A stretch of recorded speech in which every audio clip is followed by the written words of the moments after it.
जय हिंद साथियों, good morning, very very good morning to all of you. सभी लोगों का बहुत बहुत स्वागत है झारखंड एजुकेशन हब में। मैं हूं आप लोगों का जीएस एजुकेटर रितेश और आप लोग अभी हैं झारखंड करंट अफेयर्स के इस धमाकेदार और ताजा तरीन सेशन में। इस सेशन में हम लोग झारखंड के इंपॉर्टेंट करंट अफेयर्स के बारे में डिस्कस करेंगे।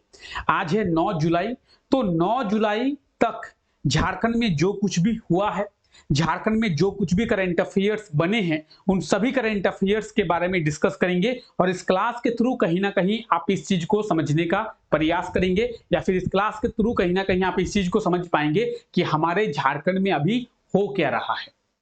इस क्लास में हम लोग ना केवल झारखंड के करंट अफेयर्स के बारे में डिस्कस करेंगे, बल्कि झारखंड के स्टैटिक जीके को और करंट अफेयर्स से रिलेटेड इंपॉर्टेंट फैक्ट्स को आपस में रिलेट करते हुए चलेंगे ताकि आप बहुत ही कन्वीनियंट वे में सभी चीजों को समझ पाएं। तो इस क्लास से आप झारखंड के करंट अफेयर्स को समझ पाएंगे, करंट अफेयर्स के इंपॉर्टेंट फैक्ट्स को समझ पाएंगे, झारखंड की स्टैटिक जीके को भी आप इस क्लास के थ्रू धीरे धीरे समझ पाएंगे। तो क्लास के एंड तक बने रहें। मेरे ऐसे जितने भी साथी हैं जो इस क्लास को पहली बार देख रहे हैं या फिर हमारे साथ पहली बार जुड़े हैं, तो आप लोगों का बहुत बहुत स्वागत है हमारे इस परिवार पे। और जो लोग पहली बार हैं उनको मैं बता दूं कि इस क्लास को हम लोग करते कैसे हैं। इस क्लास में सबसे पहले हम लोग झारखंड के इंपॉर्टेंट करंट अफेयर्स के बारे में डिस्कस करते हैं। झारखंड के वो करंट अफेयर्स जो कि एग्जाम के पॉइंट ऑफ व्यू से हमारे लिए इंपॉर्टेंट होता है और आने वाले एग्जाम में आप लोगों से पूछा जा सकता है, चाहे वो कोई सा भी एग्जाम हो। जेपीएससी की बात करें, जेएसएससी की बात करें, झारखंड पुलिस की बात करें, पीजीटी की बात करें, सहायक आचार्य की बात करें, कोई सा भी एग्जाम जिसकी आप तैयारी करते हैं, उस एग्जाम में आप लोगों से करंट अफेयर्स से कौन सा क्वेश्चन पूछा जा सकता है, करंट अफेयर्स के कौन कौन से क्वेश्चंस आप लोगों को एग्जाम में देखने को मिल सकता है, उसके बारे में इस क्लास में हम लोग डिस्कस करते हैं। तो सबसे पहले करंट अफेयर्स के बारे में डिस्कस करेंगे। उसके बाद हम लोग जब करंट अफेयर्स को समझ जाएंगे तो उसके बाद उन करंट अफेयर्स से रिलेटेड कुछ क्वेश्चंस को भी देखेंगे। क्वेश्चंस को देखने के बाद आप लोगों को उस क्वेश्चन का सही आंसर क्या है वो कमेंट करके बताना है। इससे आप ये समझ पाएंगे कि जो करंट अफेयर्स अभी हमने डिस्कस किया, जिन करंट अफेयर्स के बारे में अभी हम लोगों ने चर्चा किया, क्या वो करंट अफेयर्स आपको समझ में आया। अगर आपको करंट अफेयर्स समझ में आ गया तो क्या आप उनसे रिलेटेड क्वेश्चंस के आंसर सही ढंग से दे पा रहे हैं। अगर आप इस क्लास में आंसर दे पा रहे हैं, इसका मतलब आप एग्जाम में भी सही आंसर दे पाएंगे। तो चलिए देर ना करते हुए हम लोग अपने इस क्लास को शुरू करते हैं और देखते हैं झारखंड के इंपॉर्टेंट करंट अफेयर्स के बारे में। सबसे पहला करंट अफेयर है, डीबीसी के द्वारा वर्ष 2030 तक झारखंड में सोलर एनर्जी में 20,000 करोड़ का जो निवेश है वो किया जाएगा। यह है आज का हमारा पहला करंट अफेयर। आइए समझते हैं डीबीसी। डीबीसी आप सभी को पता होगा, डीबीसी यानी दामोदर वैली कॉर्पोरेशन। हिंदी में डीबीसी को दाघीनी यानी दामोदर घाटी निगम के रूप में जाना जाता है, डीबीसी। तो डीबीसी क्या करेगी? डीबीसी झारखंड में सोलर एनर्जी को क्या करेगी? स्थापित करेगी। झारखंड में सोलर एनर्जी से बिजली का जो उत्पादन है वो डीबीसी करेगी। इसके लिए डीबीसी के द्वारा कहा गया है कि वर्ष 2030 तक, ये तो 2024 चल रहा है, आज है 9 जुलाई 2024, तो 2030 तक डीबीसी के द्वारा झारखंड में 20,000 करोड़ का निवेश किया जाएगा। किस लिए? सोलर एनर्जी के लिए। तो अगर एग्जाम में आप लोगों से पूछा जाए कि डीबीसी के द्वारा सोलर एनर्जी के लिए कितना निवेश किया जाएगा झारखंड में, तो 20,000 करोड़ का निवेश किया जाएगा। ठीक है, ये बात किसके द्वारा कहा गया है? तो अगर हम लोग बात करें डीबीसी की, डीबीसी यानी दामोदर वैली कॉर्पोरेशन, डीबीसी की स्थापना कब हुई? तो डीबीसी की स्थापना हुई 7 जुलाई 1948। कब? 7 जुलाई 1948। 7 जुलाई, आज है 9 जुलाई, यानी रिसेंटली डीबीसी का स्थापना दिवस मनाया गया है। 7 जुलाई 1948 को अगर डीबीसी की स्थापना की गई है, इसका मतलब कहीं ना कहीं कि 7 जुलाई को हर साल डीबीसी का स्थापना दिवस मनाया जाता है। इस साल भी 7 जुलाई को डीबीसी का स्थापना दिवस मनाया गया है। तो 7 जुलाई को डीबीसी के स्थापना दिवस पर डीबीसी के चेयरमैन कौन है? एस सुदेश। डीबीसी के चेयरमैन एस सुदेश के द्वारा ही यह घोषणा किया गया है कि डीबीसी झारखंड में 2030 तक 4000 मेगावाट क्षमता का बिजली का उत्पादन सौर ऊर्जा से करेगा, यानी सोलर एनर्जी से करेगा। इसके लिए डीवीसी के द्वारा 20,000 करोड़ का जो इन्वेस्टमेंट है वो झारखंड में किया जाएगा। समझ गए? 7 जुलाई को डीवीसी का स्थापना दिवस मनाया गया और इसी स्थापना दिवस के मौके पर डीवीसी के चेयरमैन एस सुदेश के द्वारा यह घोषणा किया गया कि डीवीसी के द्वारा वर्ष 2023 तक 4000 मेगावाट के कैपेसिटी का सोलर पावर प्लांट जो है झारखंड में स्थापित किया जाएगा और इसी सोलर पावर प्लांट के लिए झारखंड में डीवीसी के द्वारा लगभग 20,000 करोड़ का जो इन्वेस्टमेंट है वो किया जाएगा। डीवीसी की स्थापना दिवस की बात करेंगे, हर साल 7 जुलाई को डीवीसी का स्थापना दिवस मनाया जाता है। ठीक है, अगर बात करें डीवीसी की तो ये डीवीसी के बारे में आप देख सकते हैं। अगर आप YouTube में जाएंगे, YouTube में डीवीसी सर्च करेंगे तो डीवीसी का ऑफिशियल वेबसाइट आपको मिल जाएगा। आप वहां पे जाके आराम से सभी चीजों को देख सकते हैं। फिलहाल हम लोग इसी ऑफिशियल साइट से कुछ इंफॉर्मेशन लेके आए हैं, उसके बारे में बात करते हैं। आप यहाँ पे नीचे में देखेंगे तो नीचे में लिखा हुआ है 7 जुलाई 1948। तो 7 जुलाई 1948 को डीवीसी की स्थापना की गई। अगर आपसे पूछा जाए कि डीवीसी का स्थापना दिवस कब मनाया जाता है, 7 जुलाई को, किस वर्ष डीवीसी की स्थापना की गई, तो 1948 में। डीवीसी का फुल फॉर्म क्या है, दामोदर वैली कॉर्पोरेशन, और डीवीसी का हेडक्वार्टर कहां पे है, तो कोलकाता में। कहां पे, कोलकाता में। ये आप डीवीसी के चेयरमैन देख सकते हैं एस सुदेश, और इन्हीं के द्वारा ये घोषणा किया गया था कि 2030 तक झारखंड में डीवीसी के द्वारा 20,000 करोड़ का जो इन्वेस्टमेंट है वो किया जाएगा। ठीक है, हम लोग बात कर रहे हैं डीवीसी की, यानी दामोदर वैली कॉर्पोरेशन की। तो डीवीसी के द्वारा झारखंड में कई थर्मल पावर प्लांट, कई हाइड्रो पावर प्लांट जो है वो चलाया जा रहा है। थर्मल पावर प्लांट और हाइड्रो पावर प्लांट। ठीक है, हम लोग सबसे पहले बात करते हैं किसकी, थर्मल पावर प्लांट की। आप यहां पे देख पाएंगे, यहां पे लिखा हुआ है, क्या लिखा हुआ है, थर्मल पावर प्लांट। ठीक है, अगर थर्मल पावर प्लांट की बात करें तो थर्मल पावर प्लांट का मतलब क्या होता है सर, और यहां पे लिखा हुआ है कोल बेस्ड। तो thermal power plant, coal based का मतलब क्या है, जहां से कोयले को जलाकर बिजली का उत्पादन होता है उसे हम लोग कहते हैं थर्मल पावर प्लांट। ठीक है, कोयले को जलाकर, या फिर कह सकते हैं कोयले से जब बिजली का उत्पादन किया जाता है उसे हम लोग थर्मल पावर प्लांट कहते हैं।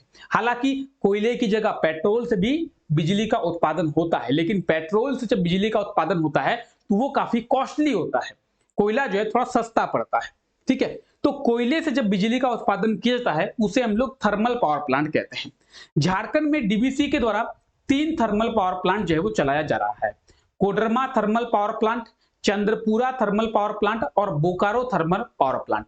ये 3 थर्मल पावर प्लांट है जो कि झारखंड में डीवीसी के द्वारा चलाया जा रहा है। ठीक है, एग्जाम में अगर पूछा जाए कि झारखंड में डीवीसी के द्वारा कितने थर्मल पावर प्लांट को चलाया जा रहा है, तो 3। ठीक है, कहां कहां, चंद्रपुरा, बोकारो और कोडरमा। ठीक है, हम लोग अब हाइड्रो पावर प्लांट के बारे में बात करते हैं। अब आप बोलेंगे सर थर्मल पावर प्लांट हम लोग समझ गए, हाइड्रो पावर प्लांट का मतलब क्या है, डैम बनाकर बिजली का उत्पादन होता है। आप देखे होंगे डैम बनाकर, चाहे हम लोग तिलैया डैम की बात करें, हम लोग मैथन डैम की बात करें, हम लोग पंचित डैम की बात करें, तो डैम बनाकर भी बिजली का उत्पादन होता है।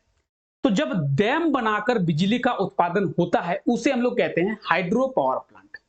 और हाइड्रो पावर प्लांट की बात करें तो आप यहाँ पे 4 हाइड्रो पावर प्लांट भी देख रहे हैं। पंचेत डैम यानी Panchet hydro power plant, Maithon dam यानी Maithon hydro power plant, Tilaiya dam यानी तिलैया हाइड्रो पावर प्लांट, और कोनार डैम यानी कोनार हाइड्रो पावर प्लांट। तो अभी आप लोगों ने देखा थर्मल पावर प्लांट के बारे में। झारखंड में डीवीसी के द्वारा 3 थर्मल पावर प्लांट चलाया जा रहा है, और झारखंड में डीवीसी के द्वारा टोटल जो है वो 4 हाइड्रो पावर प्लांट चलाया जा रहा है। Panchet hydro power plant, Maithon hydro power plant, Tilaiya hydro power plant और कोनार हाइड्रो पावर प्लांट। ठीक है, 2 जो है वो क्या है, डीवीसी के द्वारा 2 थर्मल पावर प्लांट भी चलाया जा रहा है, लेकिन वो जॉइंट है, वो डीवीसी का अकेला नहीं है। अब तक हम लोग जिसके बारे में बात किए वो डीवीसी के द्वारा अकेले रूप से चलाया जा रहा है, चाहे हम लोग बात करें मैथन हाइड्रो पावर प्लांट की, पंचेत हाइड्रो पावर प्लांट की, कोनार की, तिलैया की, या फिर हम लोग बात करें चंद्रपुरा थर्मल पावर प्लांट की, ये सब डीवीसी अकेला चलाती है। लेकिन अगर हम लोग बात करें माइथन पावर लिमिटेड की, जिसे एमपीएल के नाम से जाना जाता है, धनबाद में है ये एमपीएल, तो ये डीबीसी और कौन, टाटा, दोनों मिलकर चलाती है। अगर हम लोग बात करें बीपीएससीएल पावर प्लांट की, तो वो जो है वो बीपीएससी और डीबीसी दोनों मिलकर चलाती है। बीपीएससी का मतलब क्या है, Bokaro power supply corporation limited. तो चाहे हम लोग बात करें माइथन पावर लिमिटेड की या फिर हम लोग बात करें बीपीएससीएल की, तो ये जो है बीपीएससीएल और डीबीसी, और दूसरा जो है टाटा और डीबीसी, दो जो है वो ज्वाइंट करके डीबीसी के द्वारा पावर प्लांट जो है वो चलाया जा रहा है। ठीक है, तो आप यहां पे डीबीसी के बारे में पूरी अच्छे तरीके से समझ गए। डीबीसी की स्थापना से लेकर डीबीसी के चेयरमैन से लेकर पावर प्लांट तक आप सभी चीजों को आसानी से समझ गए। ठीक है, अगर बात करें क्लास के पीडीएफ की, तो अभी हम लोग जितनी भी चीजें इस क्लास में देख रहे हैं, जितनी भी चीजों के बारे में इस क्लास में डिस्कस कर रहे हैं, उसका आपको पूरा का पूरा कंटेंट का पीडीएफ मिलेगा। अब पीडीएफ मिलेगा कहां पे, कई लोग कमेंट करते हैं सर पीडीएफ कहां पे मिलेगा। पीडीएफ मिलेगा हमारे टेलीग्राम चैनल पे, झारखंड एजुकेशन हब के नाम से ही आपको टेलीग्राम चैनल मिलेगा। अगर आपने अभी तक टेलीग्राम चैनल को ज्वाइन नहीं किया है तो डिस्क्रिप्शन में लिंक दिया हुआ है, आप जाके ज्वाइन कर ले। टेलीग्राम चैनल पे आप लोगों को इस क्लास के पीडीएफ के साथ साथ बाकी सभी क्लासेस के पीडीएफ भी मिल जाएंगे। ठीक है, आगे बात करते हैं। झारखंड में लागू किया जाएगा लर्निंग मैनेजमेंट सिस्टम। क्या होगा, लर्निंग मैनेजमेंट सिस्टम। तो लर्निंग मैनेजमेंट सिस्टम को झारखंड में लागू किया जाएगा, और झारखंड के जो हाईली एजुकेशन इंस्टीट्यूट है, जो बड़े बड़े एजुकेशनल इंस्टीट्यूट है, जैसे IIT ISM, Ranchi university, BIT Mesra, NIT Jamshedpur, तो ये सब ट्रिपल आईटी रांची, ये सब झारखंड के कुछ हाईली एजुकेशन क्या है, इंस्टीट्यूट है। इन सबको आपस में जोड़ा जाएगा लर्निंग मैनेजमेंट सिस्टम से। झारखंड में एजुकेशन की क्वालिटी को अच्छा करने के लिए लर्निंग मैनेजमेंट सिस्टम को लागू किया जाएगा, और झारखंड के जितने भी बड़े बड़े इंस्टीट्यूट हैं, झारखंड के जितने भी बड़े बड़े एजुकेशनल इंस्टीट्यूट हैं, उन सबको इसी लर्निंग मैनेजमेंट सिस्टम के द्वारा आपस में जोड़ा जाएगा। क्या होगा, आपस में जोड़ा जाएगा। यानी अगर बात करें आईआईटी आईएसएम की, बीआईटी मेसरा की, एनआईटी जमशेदपुर की, ट्रिपल आईटी रांची की, रांची यूनिवर्सिटी की, तो ये सभी आपस में जुड़े आपको देखने को मिलेगा, और इसी लर्निंग मैनेजमेंट सिस्टम के तहत जो है इन्हें लागू किया जाएगा। तो आप इस चीज को याद रखें कि झारखंड में लर्निंग मैनेजमेंट सिस्टम जो है वो लागू किया जाएगा, और इससे झारखंड के सभी उच्च शिक्षण संस्थानों को जोड़ा जाएगा। ठीक है, चलिए आगे बढ़ते हैं। हम लोग बात कर रहे हैं फाइनेंशियल ईयर 2024-25 की। तो फाइनेंशियल ईयर 2024-25 के फर्स्ट क्वार्टर में क्या हो गया है सर, फाइनेंशियल ईयर 2024-25 के फर्स्ट क्वार्टर में झारखंड में रिकॉर्ड शराब की बिक्री हुई है। और झारखंड में इन फर्स्ट क्वार्टर में, इन 3 महीनों में 1183 करोड़ की शराब की बिक्री हुई है। तो ये हमारे लिए इंपॉर्टेंट है।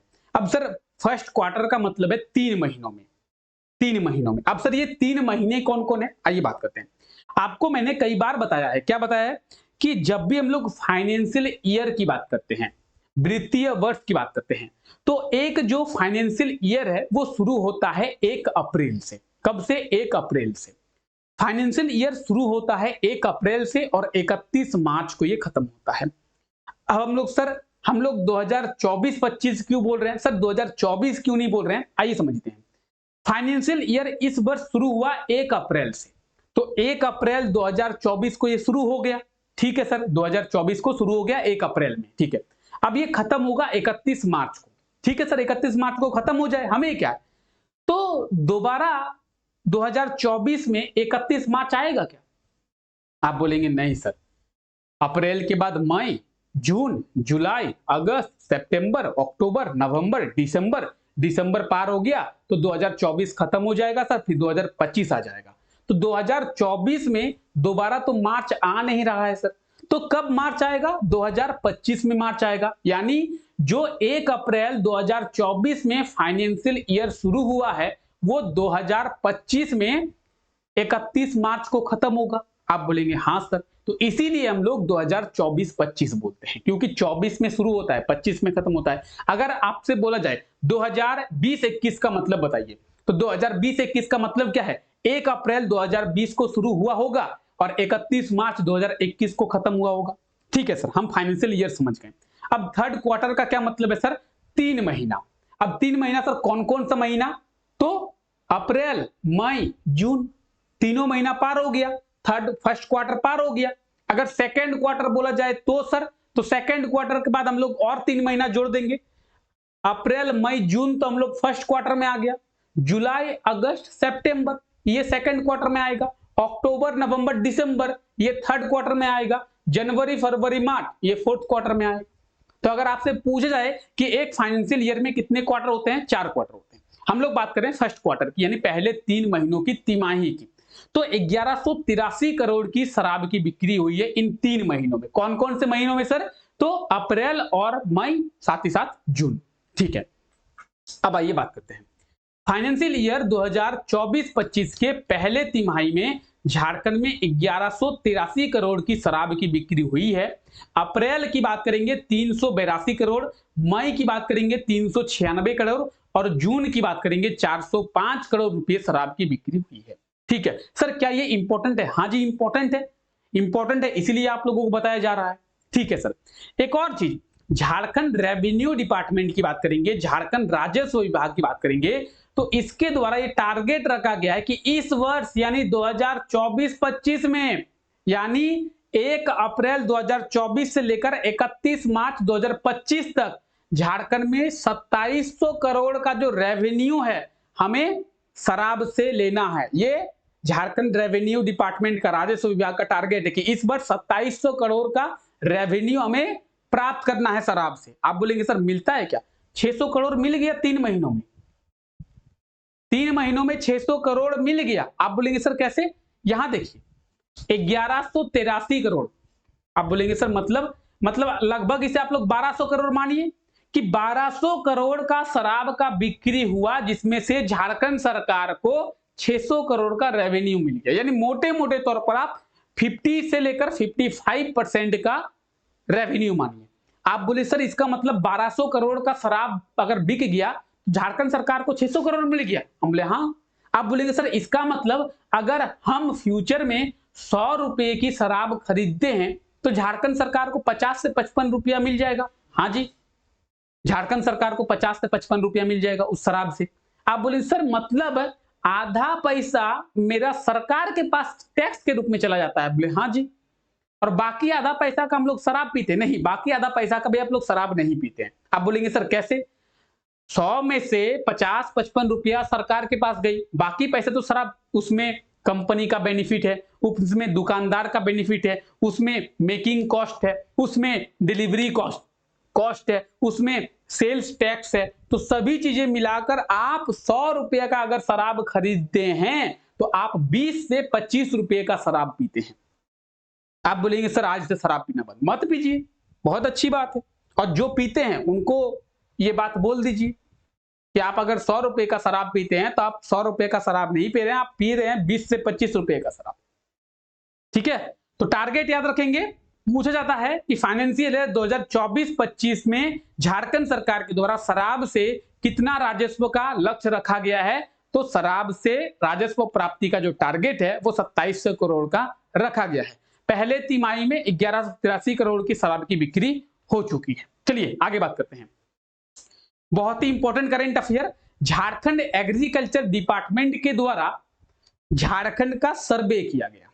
अच्छा ठीक है सर, सर्वे किया गया। अब क्या हुआ सर?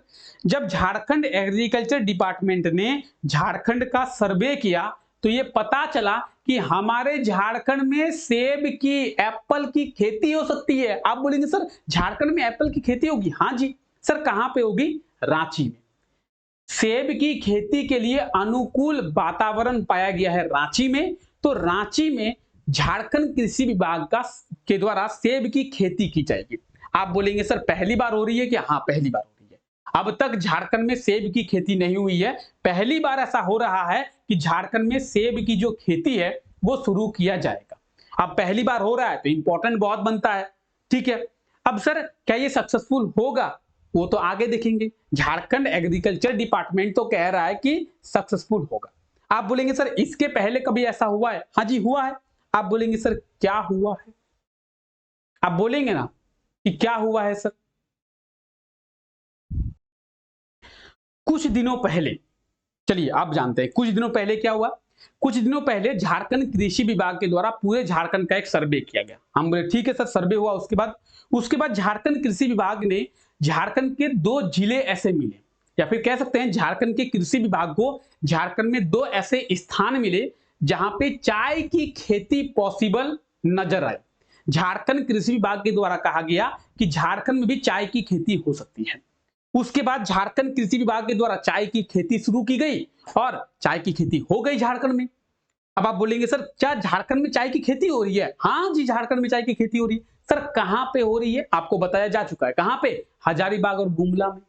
झारखंड कृषि विभाग के द्वारा कहा गया कि सर्वे में पता चला है कि हजारीबाग और गुमला में झारखंड के 2 जिलों में चाय की खेती संभव है, तो चाय की खेती जो है शुरू किया गया।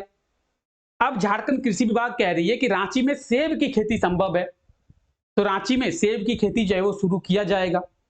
इस चीज को आप लोग याद रखें, पहली बार झारखंड में सेब की खेती जो है वो शुरू किया जा रहा है। झारखंड कृषि विभाग के द्वारा रांची में सेब की जो खेती है वो शुरू किया जाएगा। तो इस चीज को आप लोग याद रखें। मैप की अगर बात करें तो रांची में सेब की खेती, और हजारीबाग की बात करें या फिर बात करें गुमला की, तो हजारीबाग और गुमला में चाय की खेती। तो अगर आपसे पूछा जाए एग्जाम में झारखंड के कितने जिलों में चाय की खेती को शुरू किया गया है, 2 जिलों में, कहां कहां? हजारीबाग और गुमला। झारखंड के कितने जिलों में सेब की खेती शुरू की गई है? तो रांची में 1 जिले में। ठीक है, तो आई होप तो सभी चीजें आपको आसानी से समझ में आ चुका है। अच्छे तरीके से आप सभी करंट अफेयर्स को समझ चुके हैं। अब एक बार आपने करंट अफेयर्स को समझ लिया है तो आइए उनसे रिलेटेड कुछ क्वेश्चंस करते हैं और देखते हैं कि आप उनके सही आंसर कमेंट करके बता पाते हैं कि नहीं। डीवीसी के द्वारा झारखंड में सौर ऊर्जा उत्पादन के लिए कितने रुपए का निवेश किया जाएगा? डीबीसी के द्वारा सोलर एनर्जी के उत्पादन के लिए झारखंड में कितने रुपए का इन्वेस्टमेंट किया जाएगा? Option A 10,000 crore, option B 13,000 crore, option C 20,000 crore, option D 25,000 crore. क्या होगा इसका सही answer? Option A, B, C या डी? जल्दी से बताएंगे आप लोग इसका सही आंसर क्या होगा?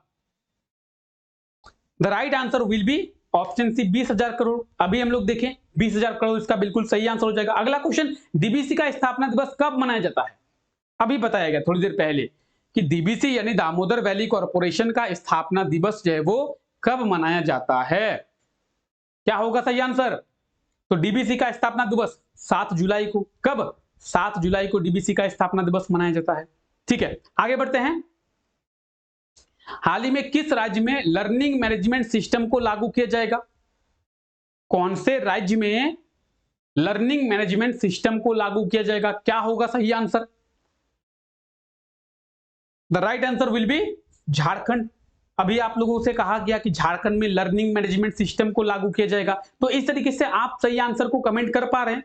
क्या आप सभी क्वेश्चंस के सही आंसर बता पा रहे हैं? अगला क्वेश्चन है कि फाइनेंशियल ईयर 2024-25 के फर्स्ट क्वार्टर में झारखंड में कितने रुपए की शराब की बिक्री हुई है? फाइनेंशियल ईयर 2024-25 के प्रथम तिमाही में झारखंड में कितने रुपए शराब की बिक्री हुई है? क्या होगा सही आंसर? अभी बताएगा, जस्ट बताएगा थोड़ी देर पहले। क्या होगा सही answer? The right answer will be option B 1183 crore. आप लोगों को बताया गया कि 1183 करोड़ की शराब की बिक्री हुई है पहले तिमाही में, फर्स्ट क्वार्टर में, जिसमें झारखंड सरकार को या फिर झारखंड रेवेन्यू डिपार्टमेंट को 600 करोड़ का रेवेन्यू मिल चुका है। झारखंड रेवेन्यू डिपार्टमेंट के द्वारा टारगेट रखा गया है कि इस साल 2700 करोड़ का रेवेन्यू शराब से लेना है। ठीक है, चलिए आगे बात करते हैं। फाइनेंशियल ईयर 2024-25 के पहले तिमाही में, फर्स्ट क्वार्टर में, किस महीने में शराब की बिक्री सबसे ज्यादा हुई है? अब 3 महीना था, अप्रैल मई जून फर्स्ट क्वार्टर, तो इन 3 महीनों में किस महीने में सबसे ज्यादा शराब की जो है बिक्री हुई है? अप्रैल में हुआ है, मई में हुआ है या फिर जून में हुआ है? क्या होगा सही आंसर? फाइनेंशियल ईयर 2024-25 के फर्स्ट क्वार्टर में किस महीने में शराब की सबसे ज्यादा बिक्री हुई है? तो सही आंसर हो जाएगा जून। क्या होगा? जून। ऑप्शन सी बिल्कुल सही आंसर हो जाएगा। जून की बात करेंगे तो आपको भी बताया गया जून में 405 करोड़ की शराब की बिक्री हुई है, अप्रैल में 382 करोड़, मई में 396 करोड़ और जून में 405 करोड़ की शराब की बिक्री हुई है, यानी सबसे ज्यादा जून में ही शराब की बिक्री हुई है। ठीक है, आगे बढ़ते हैं। झारखंड के किस जिले में झारखंड कृषि विभाग के द्वारा सेब की खेती को शुरू किया जाएगा? झारखंड में सेब की खेती किस जिले में शुरू की जाएगी? बताएंगे क्या होगा सही आंसर? सेब की खेती रांची। अगर आपसे सेब की खेती पूछ जाए तो रांची, चाय की खेती पूछ जाए तो हजारीबाग और गुमला। ठीक है, चाय की खेती पूछी जाए तो झारखंड के 2 जिले हजारीबाग और गुमला। अगर सेब की खेती पूछी जाए तो झारखंड का 1 जिला, कौन सा? रांची। ठीक है, क्लियर? तो क्या आप सही आंसर्स को कमेंट कर पाए? क्या आप एक बार करंट अफेयर्स को समझने के बाद सही आंसर दे पा रहे हैं? सही आंसर का जवाब, अगर आप सही आंसर्स के जवाब दे पा रहे हैं तो सही है, अगर आप सही आंसर्स के जवाब नहीं दे पा रहे हैं तो इस क्लास को एक बार फिर से देखें, इस वीडियो को एक बार फिर से देखें और सभी चीजों को अच्छे से समझें। ठीक है, चलिए आगे बढ़ते हैं। और पिछले क्लास में आप लोगों से यह क्वेश्चन पूछा गया था। क्वेश्चन था, हाल ही में रांची नगर निगम के द्वारा किस ऐप को लॉन्च किया गया? तो आपको बताया गया कि रांची नगर निगम के द्वारा स्मार्ट रांची सिटीजन ऐप को लॉन्च किया गया था। रांची नगर निगम में ऑनलाइन शिकायतें दर्ज करने के लिए इस ऐप को शुरू किया गया, जिसका नाम है स्मार्ट रांची सिटीजन ऐप। और इस ऐप के माध्यम से आप रांची नगर निगम में ऑनलाइन शिकायतें दर्ज करा सकते हैं। जैसे आपके मोहल्ले में नाला जाम हो गया तो आप ऑनलाइन शिकायतें दर्ज करवा सकते हैं। आपके मोहल्ले में कोई दिक्कत है, कोई परेशानी है तो आप उसकी शिकायत भी ऑनलाइन दर्ज करा सकते हैं। तो रांची नगर निगम में शिकायतों को दर्ज करने के लिए इस ऐप को लॉन्च किया गया, जिसका नाम है smart Ranchi citizen app. Option C बिल्कुल सही आंसर हो जाएगा।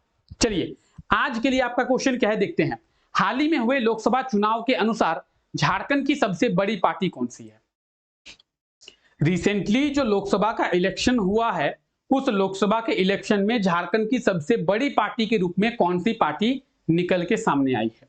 या फिर लोकसभा इलेक्शन में झारखंड की सबसे बड़ी पार्टी कौन सी बनी है? बीजेपी, जेएमएम, आजसू या फिर कांग्रेस कर सकते हैं। ठीक है, यहाँ पे ऑप्शन बी और ऑप्शन सी दोनों जेएमएम हो गया, तो इसे हम लोग आईएनसी कर देते हैं, इंडियन नेशनल कांग्रेस।